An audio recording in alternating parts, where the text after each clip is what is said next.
Woro Gendis Alfatia, anak berusia 4 tahun di Palembang tertidur selama 60 jam.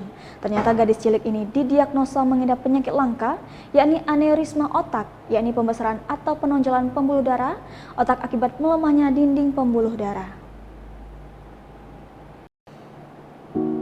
Penonjolan ini akan terlihat seperti buah beri yang menggantung. Aneurisma otak yang membesar dan pecah bisa menyebabkan pendarahan dan kerusakan otak. Orang tua Gendis, Rahmat Waide, menceritakan, awal mula sang anak pada 21 Maret lalu ingin tidur siang. Padahal sehari-hari jarang sekali tidur siang karena Gendis termasuk anak yang aktif dan ceria. Akan tetapi Gendis tak kunjung bangun saat dibangunkan sang bunda pada hari yang sama. Hampir 60 jam Gendis tertidur.